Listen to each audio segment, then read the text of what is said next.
Nós vamos começar uma série, não sabemos quanto tempo ela vai durar, mas vamos trabalhar o livro de Atos, vamos trabalhar algumas exposições no livro de Atos, uma vez que o tema desse ano para a igreja é a missão da igreja, e Atos tem tudo a ver com esse tema. Então, por isso, convido você a abrir sua Bíblia no primeiro capítulo de Atos.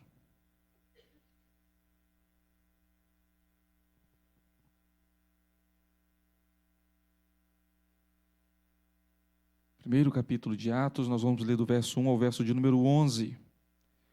E o tema dessa mensagem especificamente, nosso tema geral da série é a missão da igreja.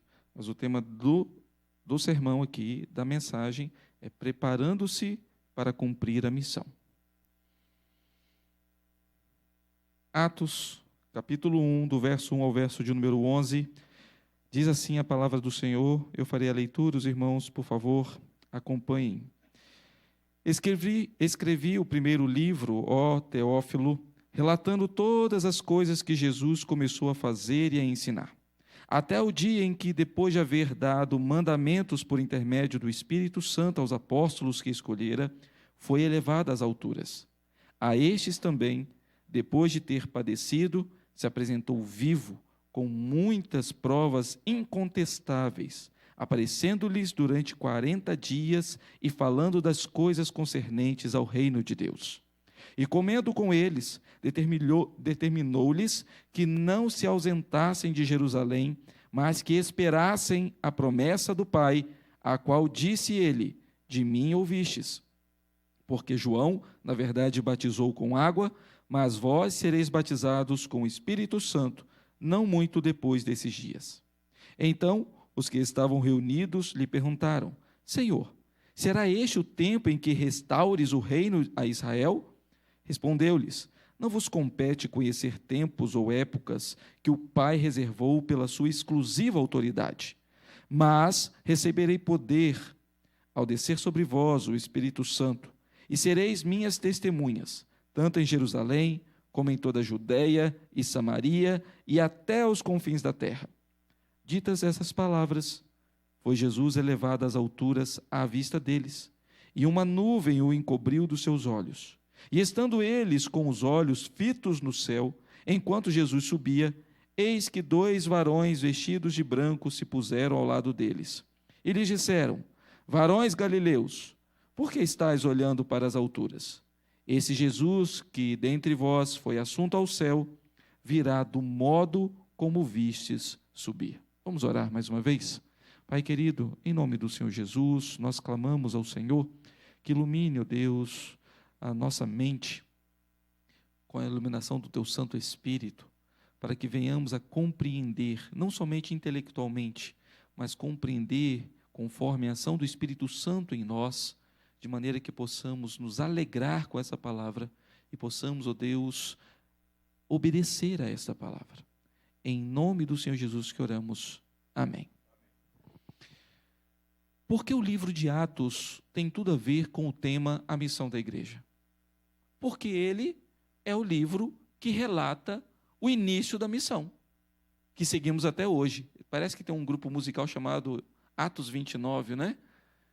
Mas não tem Atos 29, Atos para em 28. Mas por quê? Porque Atos 29 é o que nós damos sequência. É por isso colocaram o nome do grupo, né? O grupo herege que inventou um capítulo novo na Bíblia, não.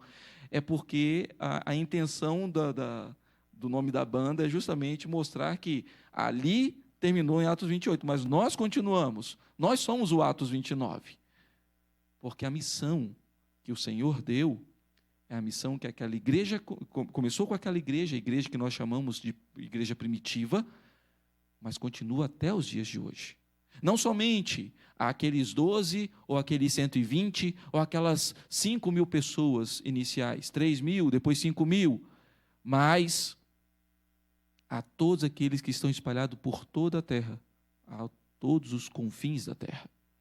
Então, o livro de Atos foi escolhido para ser estudado porque ele tem tudo a ver com o tema que nós vamos trabalhar durante este ano: a missão da igreja.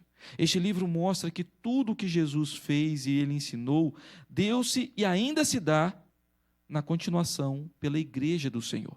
Se você for olhar o verso de número 1 aqui e o texto que o reverendo Fábio leu no início aqui do culto, Lucas capítulo 24, nós vamos ver isso. Escrevi o primeiro livro, ó Teófilo, relatando todas as coisas que Jesus começou a fazer e a ensinar. O primeiro livro falou isso. O evangelho que Lucas escreveu falou tudo aquilo que Jesus veio fazer e tudo aquilo que ele ensinou. Agora, neste segundo livro, ele vai mostrar o seu propósito ao longo do livro que ele está escrevendo para o Teófilo, para esse homem que tem o seu nome, significa amigo de Deus.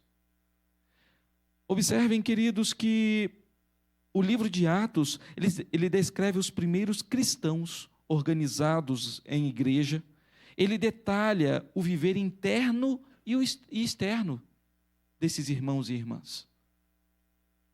As primeiras conversões, o povo se espalhando, a perseguição acontecendo e o povo tendo que sair de Jerusalém para ir para Samaria e para os confins da terra, como deveria acontecer. É ele quem vai relatando as primeiras viagens missionárias. Ele vai relatar todas essas coisas. Esse livro nos apresenta o desenvolvimento da igreja. Ele apresenta a sua maneira de lidar com o pecado. Ele apresenta as estruturas, apresenta as maneiras de tomar decisões.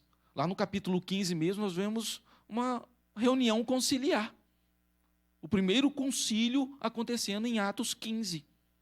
Os irmãos se reunindo para tomar decisões quanto aos gentios que estavam se convertendo. Atos vai mostrar isso.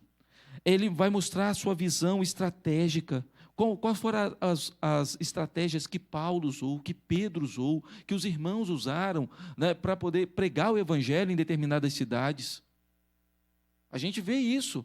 Paulo indo para cidades específicas, como Tessalônica, Bereia, Atenas, Filipos, Éfeso, ficando nessas cidades grandes, cidades que eram consideradas as metrópoles daquela época, justamente para pregar o evangelho. E dali surgiam as outras igrejas também nas cidades aos seus redores. Atos também nos mostra o desenvolvimento externo da igreja, procurando alcançar a sua missão, a missão de proclamar o evangelho até os confins da terra. Então, Atos realmente é o melhor livro para ser exposto, tendo o nosso tema anual da igreja, a missão da igreja. Então, queridos, mas qual é a primeira coisa que Lucas agora vai registrar aqui para nós, para que entendamos essa missão? A primeira coisa que ele vai relatar aqui é a Teófilo. Ele está relatando a Teófilo, mas esse livro chegou até nós, porque ele é um livro inspirado pelo Senhor. Lucas não era um judeu, Lucas era um gentio, e ele acompanhou Paulo. Alguns autores acreditam que ele foi chamado para acompanhar Paulo em suas viagens por conta dos problemas de saúde de Paulo, sobretudo o problema nos seus olhos. E Lucas se tornou um grande companheiro de Paulo e começou a escrever tudo aquilo que ele estava vendo dentro das viagens missionárias e nos lugares que ele passou. Alguns acreditam até que o próprio Lucas chegou a pastorear uma das igrejas, se eu não me engano aqui, de Filipos, por um tempo. Então, queridos, observem que Lucas foi um grande companheiro. Se foi chamado por um propósito, serviu para outro. E aqui está registrando tudo aquilo que hoje nós precisamos para seguir os ensinamentos, para seguir aquilo que o Senhor nos ordenou como missão para nós. O Senhor começou uma obra, e sem a obra dele, certamente não teríamos a nossa missão.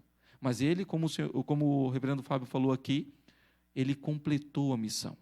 Ele veio com uma missão e ele completou essa missão. E essa missão é morrer pela igreja dele, pela noiva dele.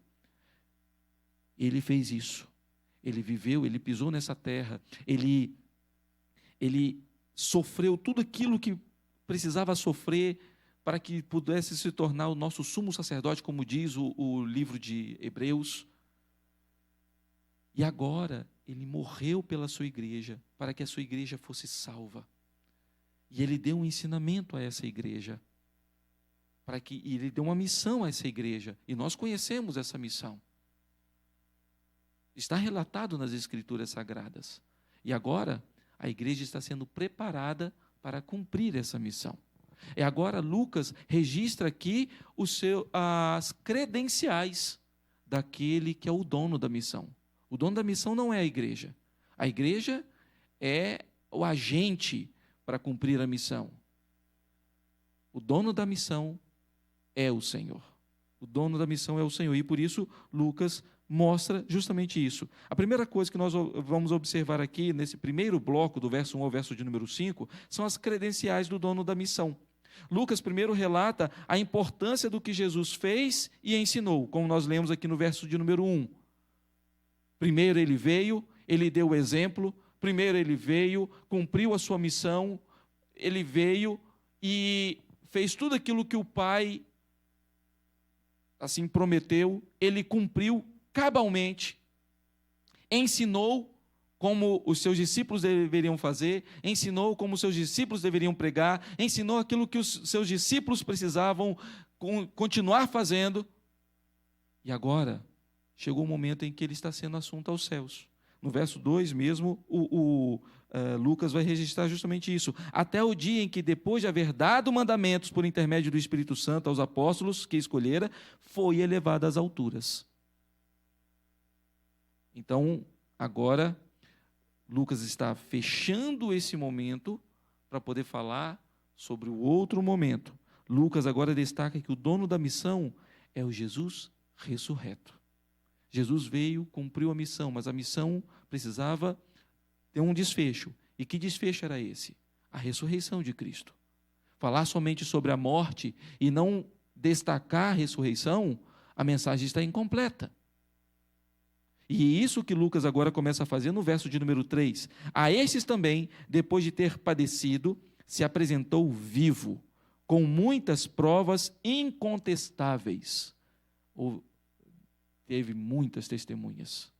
E mesmo assim, aqueles que duvidaram, ele mandou colocar a mão lá para saber que não era um espírito, um fantasma, mas era carne e osso mesmo. Aparecendo-lhes durante 40 dias, ou seja, o Senhor Jesus, depois de ressurreto, ficou 40 dias com os seus discípulos antes de ser assunto aos céus. E falando das coisas concernentes ao reino de Deus, ele continuou ensinando. Observem, queridos, que o texto que o reverendo Fábio leu, ele vai falar que então lhes abriu o entendimento para que eles entendessem as Escrituras, para que eles compreendessem as Escrituras. E aí o Senhor começou a falar da lei, dos profetas, dos salmos, tudo o que havia falado, o que eles haviam falado a respeito de quem? Dele mesmo. Ontem nós estávamos no grupo de crescimento e já fazendo aqui o anúncio, já retornaram os grupos de crescimento, tá? Então, você que ainda não faz parte de um grupo de crescimento, nós temos aí os nossos líderes aí de grupos, você pode procurar para poder ver um mais próximo da sua casa e começar a participar com eles lá. E ontem nós estávamos falando justamente sobre isso, da importância do fio condutor de toda a história. E esse é Jesus. Jesus de Gênesis a Apocalipse, o mediador. Jesus está presente, e é isso que o Senhor Jesus agora está ensinando aos seus discípulos. Tudo que as Escrituras falaram sobre mim, eu estou passando para vocês, porque é isso que vocês vão proclamar. Depois nós vamos ver isso mais acuradamente, mas no capítulo 2 de Atos, logo depois que eles recebem o Espírito Santo, e o que vai acontecer? Pedro vai fazer um sermão e ele vai citar as Escrituras. Lá, o Antigo Testamento, lembrando que aquilo tinha a ver com o que estava acontecendo ali. O que Joel falou, o profeta Joel falou. Mais para frente, a igreja, no capítulo 4, vai fazer uma oração. E o que tinha naquela oração? Salmo 2. Lembrando aquilo que o salmista relatou, falando sobre a pessoa e a obra do Senhor Jesus Cristo. É essa mensagem transformadora. É essa mensagem que nós, como igreja, temos a missão de levar. É essa mensagem que Jesus veio a este mundo para fazer aquilo que nós não conseguimos fazer. Pagar o preço que nós não conseguimos pagar. Mas ele não simplesmente morreu pelos nossos pecados. Ele ressuscitou. Ele venceu a morte. E porque ele venceu a morte, nós também temos a certeza de que ressuscitaremos naquele grande dia. Queridos, essas são as credenciais do dono da missão, mas ele continua falando também. Ele mostra também, Lucas aqui registra, que as instruções sobre o que deveriam aguardar precisavam ser seguidas. Olha o verso de número 4. E comendo com eles, determinou-lhes que não se ausentassem de Jerusalém, mas que esperassem a promessa do Pai, a qual disse ele: de mim ouvistes. Imagina que você foi contratado para fazer uma obra. Você é o pedreiro, ou a pedreira, não sei se é assim que fala. E você foi contratado. O dono falou assim, daqui a pouco vai vir um engenheiro com a planta para poder mostrar, o arquiteto, para mostrar aqui para você como que eu quero a obra. Mas aí passa uma pessoa desconhecida, um vizinho, sei lá, uma pessoa na rua andando de bicicleta, e fala assim, por que você não começou a trabalhar? Rapaz, começa a obra aí, começa a jogar cimento aí, começa a fazer uma massa e jogar aí nessas sapatas aí, tudo mais, fazer umas sapatas, umas coisas aí e tal. Não, mas o dono falou que daqui a pouco vai vir. Não, aí, começa isso aí, rapaz, vai ficar parado aí o dia todo, esperando? Imagina se você começa a pensar assim, é mesmo, né? Vou começar a obra aqui. E daqui a pouco você tem que desfazer tudo, porque quando chega a planta do que você tem que fazer, não tem nada a ver com aquilo que você começou a fazer. É o que o Senhor Jesus está fazendo aqui. Ele fala assim, esperem, aguardem. Vai vir aquele que vai capacitar vocês para fazer essa obra. Então aguardem aqui em Jerusalém. Mas quando ele descer, quando ele chegar, quando este que vai ajudar vocês a cumprir a missão de vocês chegar, não desobedeçam. Eu já estou determinando vocês, que vocês façam a missão de vocês. Cumpram a missão de vocês. É justamente isso que está acontecendo aqui. O Senhor Jesus está prometendo que virá aquele que nos ajudará a fazer ou a cumprir a nossa missão. E o cumprimento daquilo que João anunciou estava para chegar também. Quando João anuncia lá, olha, eu batizo vocês com água, mas vai vir aquele que batizará vocês com o Espírito. Ele lembra isso aqui no versículo de número 5. João Batista já falava sobre isso, e agora está acontecendo. O Senhor Jesus fala assim, aguardem, porque daqui a alguns instantes, daqui a alguns dias, vocês vão receber a capacitação de vocês. A grande questão, queridos, é que nós já recebemos essa capacitação. O Espírito Santo já veio. O Espírito Santo não habita no meio de nós. Ele habita em nós. Nós somos o tabernáculo do Espírito Santo. Nós somos a morada do Espírito Santo. E se o Espírito Santo já está habitando em nós, o que nos impede de fazer a missão? O que nos impede de cumprir a missão que Ele nos deu? O que nos impede? O que tem impedido a mim, o que tem impedido a você de cumprir a nossa missão? Nós estamos aguardando até hoje o Espírito Santo descer, uma vez que Ele já desceu? Ou será que nós não estamos clamando ao Senhor para que nos encha do seu Santo Espírito, para que cumpramos a missão? E se não estamos clamando, por que não estamos clamando por isso? Por medo? Por vergonha? Por desobediência? Qual o motivo? Qual o propósito? O que se passa no nosso coração para não pedirmos essa capacitação que já está em nós de cumprir a missão? O segundo bloco, do verso 6 ao verso 11, vai enfatizar justamente isso, a capacitação para a missão que virá. Aqui, o Espírito Santo ainda não havia descido. Então, o Senhor Jesus ainda está dando instruções aos seus discípulos, e agora ele vai seguir falando justamente isso. E observem, queridos, verso de número 6. Leiam comigo, por favor, verso de número 6. Vamos lá? Então, os que estavam reunidos lhe perguntaram: Senhor, será este o tempo em que restaures o reino a Israel? Os discípulos ainda estavam esperando um reino físico. Estavam esperando que Jesus tomasse o trono de Israel, separasse Israel do domínio de Roma e fizesse uma nação agora. Não tinham entendido ainda nada, ou pelo menos quase nada. Ainda não tinham compreendido completamente. Ainda esperavam uma outra coisa que não tinha nada a ver com aquilo que o Senhor Jesus tinha ensinado, ou estava ensinando. E o Senhor Jesus chama a atenção deles. Rapaz, vocês ainda não entenderam?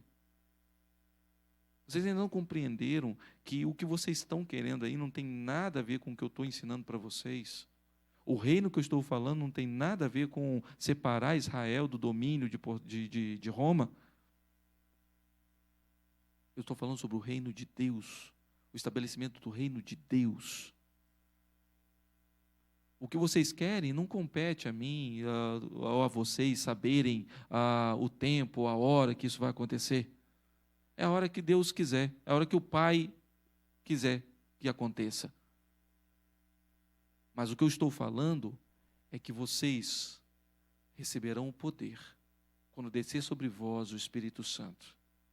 E vocês serão minhas testemunhas. A palavra testemunha é a mesma palavra, ou tem a mesma raiz da palavra mártir. Vocês serão meus mártires, minhas testemunhas, tanto aqui em Jerusalém, como em toda a Judeia, Samaria e até os confins da terra. Será que nós temos sido realmente testemunhas do Senhor? Será que nós temos realmente proclamado o Evangelho do Senhor como testemunha que devemos ser? Será que temos pedido esse poder dia após dia? Senhor, me faça ser uma testemunha lá no meu trabalho, me faça ser uma testemunha entre os meus vizinhos, lá no meu condomínio ou no conjunto que eu moro, me faça ser uma testemunha lá na faculdade que eu estou estudando. Será que é isso que nós temos pedido dia após dia? E olha que aqui realmente a palavra testemunha tinha tudo a ver com o que eles iriam acontecer com eles mesmos. Eles estavam correndo risco de vida. E a não ser João, o apóstolo João, todos os outros realmente foram martirizados, morreram pelo Evangelho. Hoje, talvez por conta de uma brincadeirinha, de mau gosto, por conta de um olhar meio estranho para a gente, ou com medo de um parente não querer mais falar com a gente porque a gente está anunciando o Evangelho, a gente já tem medo de anunciar o Evangelho. Uai, como pode ser isso? Nós que podemos e devemos buscar a capacitação do Espírito Santo para proclamar o Evangelho do Senhor, para sermos testemunhas do Senhor, como podemos recuar dessa maneira? Como podemos temer dessa maneira? Mas o coração nosso é temeroso. Muitas vezes nós somos covardes mesmo. Todos nós, em algum momento, nos acovardamos mesmo. E é por isso que precisamos da capacitação do Espírito Santo, precisamos clamar pelo Espírito Santo, precisamos da ajuda dele para cumprir a missão que é nossa, porque sem a ajuda dele, nós não conseguimos, vamos nos acovardar. E é por isso que o Senhor aqui está falando com eles: vocês vão receber o poder quando descer sobre vós o Espírito Santo. E aí sim vocês se tornarão minhas testemunhas, porque sem o Espírito Santo vocês vão continuar aí temendo ou não entendendo as coisas. O que nós temos feito, queridos? A promessa da capacitação está aqui, mas a promessa da capacitação já foi cumprida. Como eu falei, o Espírito Santo não está só no meio de nós, ele habita em nós. Por que não acioná-lo? Por que não pedir que ele nos auxilie? Por que não cumprir a missão que o Senhor nos deu? É mais fácil falar para o outro fazer uma mudança naquilo que Isaías fez, né? Ah, Senhor, eis-me aqui, envie o outro. Né? É mais fácil dizer assim, é mais fácil fazer desse jeito.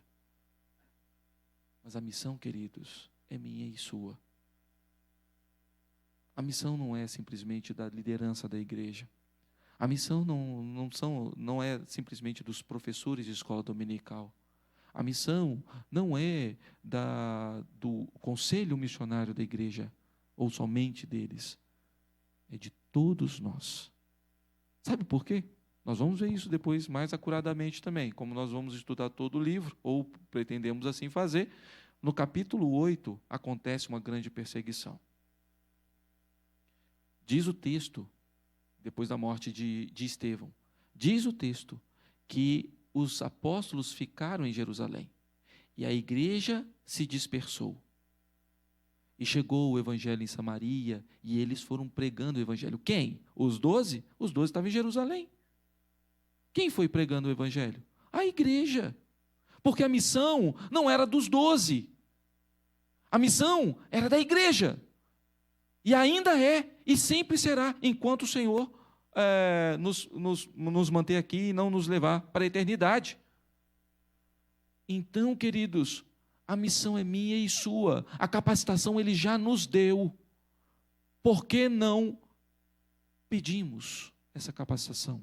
Por que não usamos ou pedimos o auxílio do Espírito Santo para nos dar a sabedoria, para nos dar a intrepidez, como a igreja orou no capítulo 4, pedindo intrepidez? Estavam sendo perseguidos, eles não pediram, Senhor, acaba com essa perseguição, acaba com isso. Não, eles falaram assim, ainda que estejam nos perseguindo, Senhor, nos dá intrepidez, nos dá ousadia para continuar pregando.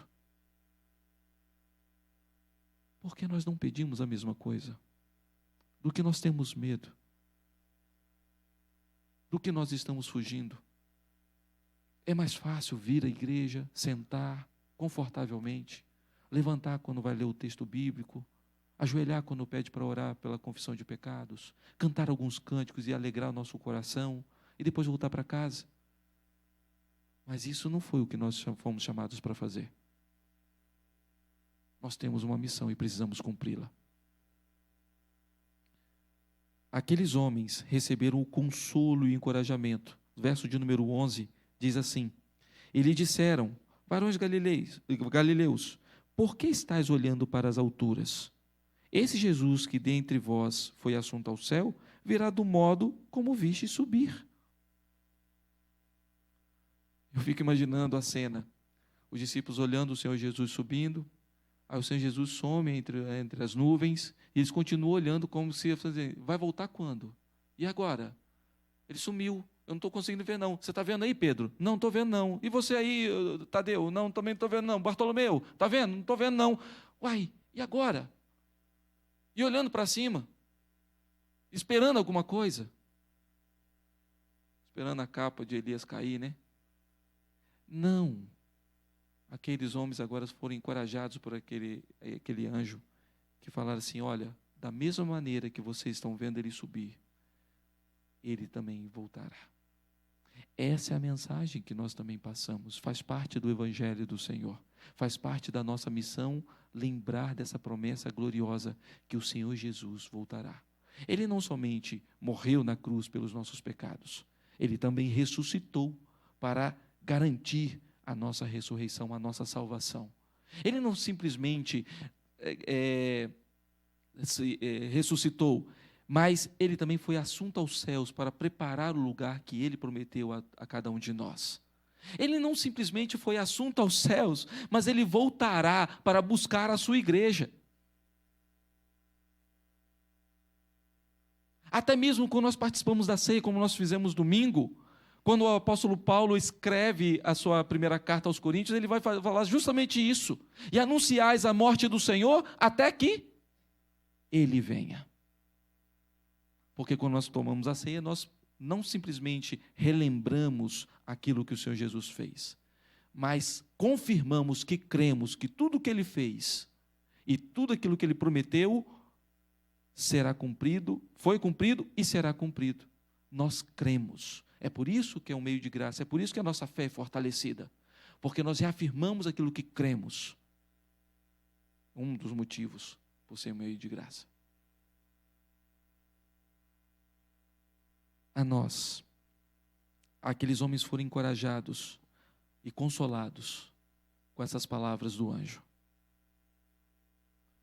Nós temos um propósito, eu gostaria de encerrar falando justamente sobre isso. O propósito é cumprir a nossa missão. O propósito é sermos capacitados pelo Espírito Santo, aquele que regenerou o nosso coração, aquele que habita em nós, para que cumpramos a missão. E qual é a nossa missão? Adorar o Senhor. Adorar o Senhor sobre todas as coisas. Adorar o Senhor de maneira que possamos falar do Evangelho Santo do Senhor.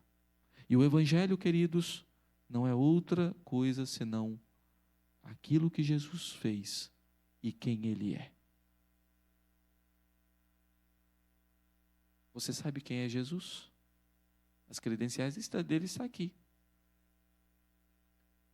Você sabe o que Ele fez por você?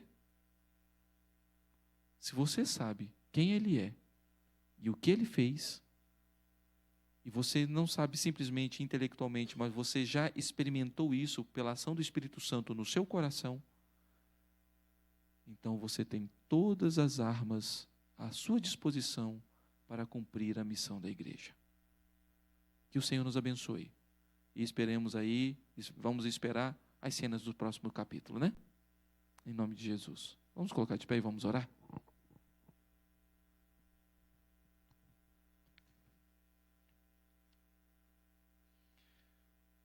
Deus amado, nós agradecemos ao Senhor que enviou o seu Filho para morrer na cruz do Calvário, pagando alto preço pelos nossos pecados. Nós agradecemos porque o seu Filho, o Senhor Jesus Cristo, ressuscitou dentre os mortos e assim selou, garantiu a nossa salvação.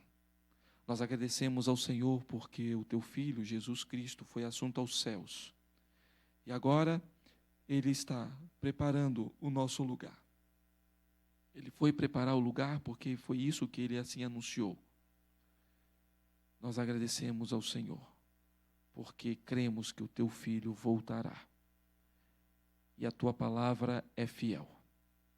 Nós agradecemos porque o Senhor tem sustentado a igreja do Senhor ao longo desses 2000 anos. O Senhor tem feito essa igreja se espalhar. A igreja do Senhor espalhando até os confins da terra. E ainda tem muitos lugares para ser alcançados. E o que nós pedimos é que o Senhor continue nos capacitando. Com ousadia, com intrepidez, da parte do Espírito Santo, para proclamar a verdade do Evangelho. Quem Jesus é e o que Ele fez por nós. Ó Deus bendito, ensina-nos dia após dia a buscar o Senhor. Ensina-nos dia após dia a pedir, encha-nos com Teu Santo Espírito, para que, capacitados pelo Espírito Santo do Senhor, possamos, como igreja do Senhor, amada e escolhida do Senhor, cumprirmos a nossa missão. Em nome do Senhor Jesus que oramos. Amém. Povo santo de Deus, que a graça bendita do Senhor Jesus, que o amor de Deus o Pai, que a comunhão e a consolação do Deus Espírito Santo repousem sobre todos nós. Igreja de Deus aqui reunida e espalhada por toda a terra, agora e sempre. Amém e amém. Se assentem.